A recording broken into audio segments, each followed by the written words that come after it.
Assalamualaikum warahmatullahi wabarakatuh.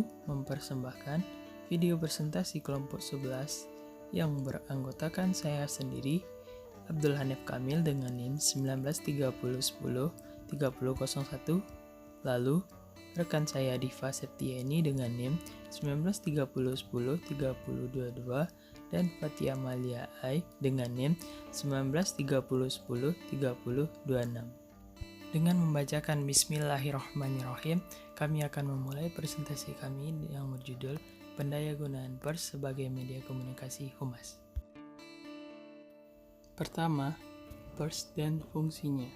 Berdasarkan Undang-Undang tentang Pers Nomor 40 Tahun 1999, pengertian pers adalah lembaga sosial dan wahana komunikasi massa yang melaksanakan kegiatan jurnalistik meliputi mencari, memiliki, memperoleh, menyimpan, mengolah, dan menyampaikan informasi, baik dalam bentuk tulisan, gambar, suara, serta data, dan grafik maupun dalam bentuk lainnya, dengan menggunakan media elektronik, media cetak, dan segala jenis saluran yang tersedia. Selanjutnya yaitu ciri-ciri pers. Yang pertama yaitu publisitas, diartikan sebagai penyebaran informasi kepada publik. Maka dari itu, sifat misalnya dari surat kabar adalah umum.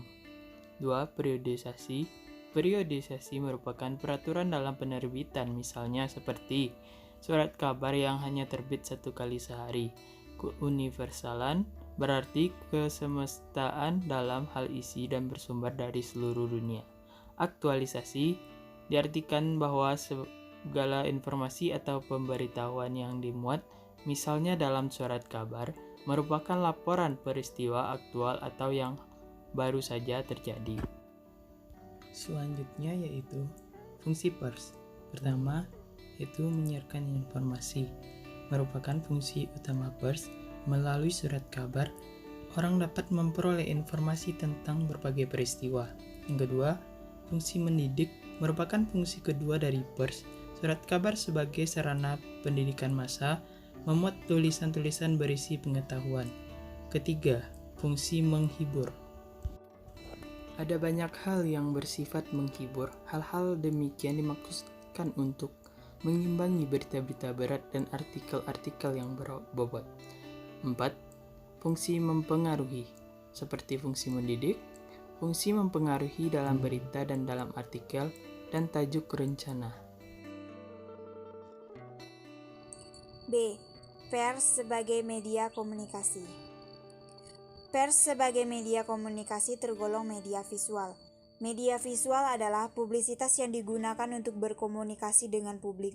Sementara itu, pesan-pesan yang disampaikan dapat diterima melalui indera mata ataupun pendengaran. Sebelum kantor radio, berita, dan televisi menjadi media pengumpul dan penyebaran berita, pengertian pers satu-satunya adalah surat kabar.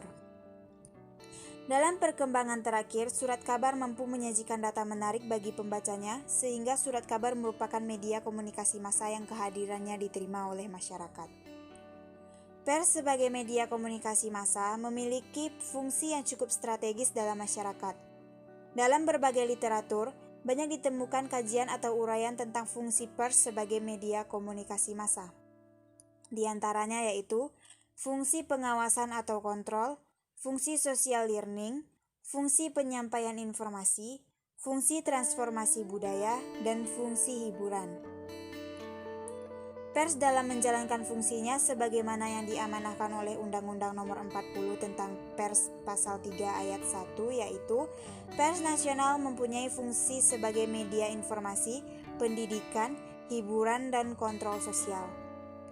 Ayat 2, di samping fungsi-fungsi tersebut ayat 1, pers nasional dapat berfungsi sebagai lembaga ekonomi. Dalam buku Dasar-Dasar Public Relation, Helmi Abdurrahman pada tahun 1971 menyimpulkan bahwa terdapat 5 unsur penting dalam proses komunikasi, yaitu 1. Sender, 2. Message, 3. Medium, 4. Receive. 5. Respon. Adapun kegiatan komunikasi sekolah dengan masyarakat melalui pers, yaitu 1. Penulisan dan pengiriman siaran pers. Siaran pers ialah penyusunan bahan-bahan informasi atau pernyataan-pernyataan lembaga atau organisasi. Kemudian bahan tersebut dikirim kepada redaksi pers untuk disiarkan agar dapat diketahui masyarakat pembaca. 2. Penulisan dan pengiriman berita pendidikan. Definisi berita secara umum adalah sebagai laporan tercepat mengenai opini yang mengandung daya tarik atau penting bagi sejumlah orang. Berita pendidikan ialah berita yang bersumber dari sekolah, meliputi semua kajian atau kejadian atau fakta yang berkaitan dengan kegiatan pendidikan. 3. Penulisan dan pengiriman artikel pendidikan. Artikel pendidikan merupakan tulisan pendek bersifat ilmiah populer. Ruang lingkup artikel pendidikan berkisaran pada masalah yang berkaitan dengan pendidikan. Ditinjau dari segi penulisan artikel lebih bebas daripada penulisan berita. Bobot artikel tidak ditentukan oleh jumlah halaman, tetapi ditentukan oleh signifikan aktivitas permasalahan yang bebas dari masa kini. 4. Penulisan dan pengiriman pikiran pembaca. Menurut Trocadie pada tahun 1970 menyebut surat pembaca atau pikiran membaca merupakan inti pendapat umum. Dalam penulisan pikiran pembaca tidak terdapat ketentuan pasti, yang penting harus jelas, ringkas, dan padat mengingat kolom yang disediakan sangat terbatas. 5. Pengumuman sekolah melalui pers. Pengumuman sekolah melalui pers adalah penyampaian informasi atau pemberitaan yang dipandang penting agar segera diketahui pihak-pihak tertentu. Beberapa hal yang sering muncul sebagai pengumuman sekolah antara lain mengenai pertanyaan kehilangan dokumen penting, pendaftaran siswa baru yang diselenggarakan setiap awal tahun ajaran, panggilan untuk mengingat kegiatan ekstrakurikuler. Ditinjau dari segi penulisannya, tidak terdapat aturan khusus untuk penulisan pengumuman sekolah. Semakin banyak menggunakan ruangan di surat kabar, semakin besar biaya pemuatannya. Jadi, pengumuman di sekolah sebaiknya ringkas, padat, dan jelas.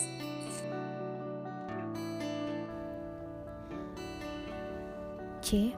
Macam-macam media massa dalam public relation. Berikut macam-macam media humas. 1. Media cetak adalah suatu media yang penyajian pesannya tercetak. Misalnya, surat kabar, koran, jurnal, majalah, dan lain-lain. 2. Media elektronik. Media elektronik seperti audio, radio, dan audiovisual televisi. 3. Special event.